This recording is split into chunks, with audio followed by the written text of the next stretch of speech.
Hey, it's Joshua Vergara from Android Authority. What's going on, everybody? And today we got a good versus for you with the comeback device for Sony, the Xperia Z, and the comeback device for LG, the Google Nexus 4. We're going to do things a little differently now. Since we already have full reviews for both of these devices, we'll just go through the differences and pick a winner in each category. We'll start with the design and the Sony Xperia Z. This is a design we don't see enough of these days with its fully rectangular form and angular corners. It is black glass and flat all around, giving it an appealing black slate look. The buttons are all found on the right with a silver power button above the volume rockers. Plastic covers protect the ports for water resistance. In the hand, it is easy to grip the flat sides, though the bigger form, due to the big screen, does make you adjust your hand accordingly. The Nexus 4, on the other hand, benefits from a smaller screen for a form factor that is easier to hold. Its design is tried and true. Rounded corners and a pebble form like other phones in its size. It is completely glass as well, which makes this a very attractive device in its own right. The button layout is typical, with a power button on the right side opposite the volume rockers. The smaller size makes this phone easy to maneuver around in one hand.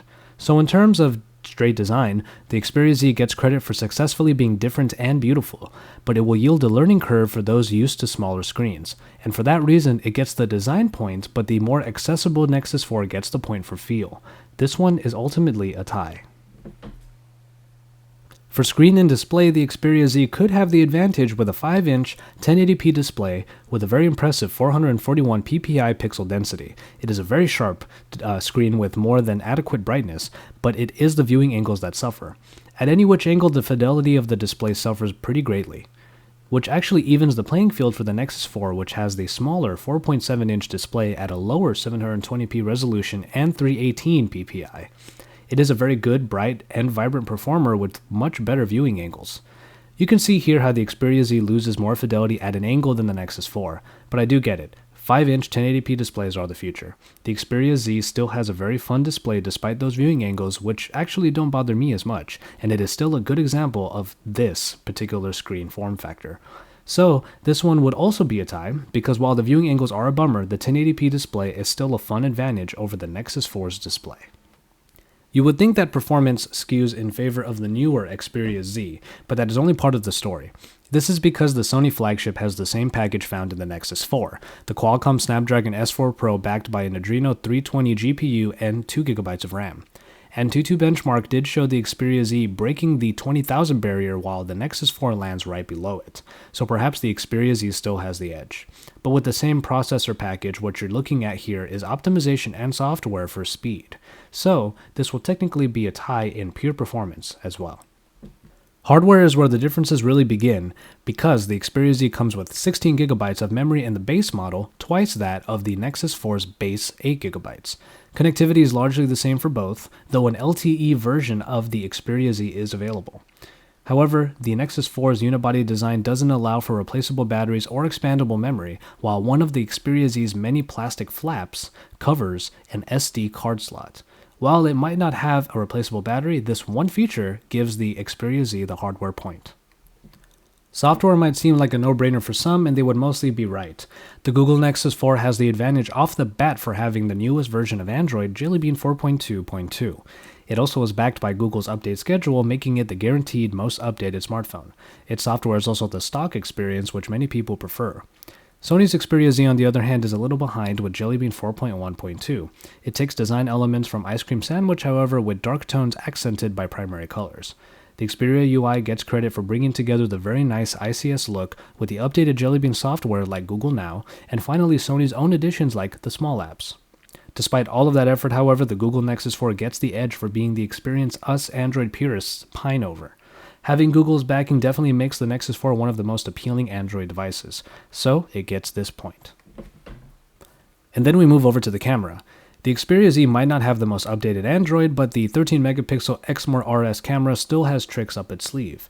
Sony's pedigree with camera optics is apparent with the inclusion of Superior Auto, which automatically finds the right settings for the scene you're trying to capture. Burst modes and sweeping panorama are two other features available. As far as picture quality goes, photos have good color reproduction and details are captured very well. The Nexus 4's 8-megapixel camera might not be as powerful, but the updated camera app is very appealing.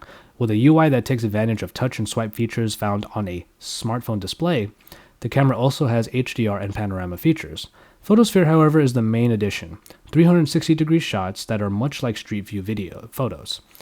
Quality is good, though in this picture of a sweet BMW, a lens flare on the top left washes out some of the color. Ultimately, the picture quality goes to the more camera-experienced Sony. Its pictures just look a little more appealing and pleasing than the ones from the Nexus 4, and with its full-featured camera application, even if it's missing photosphere, it does get the point here.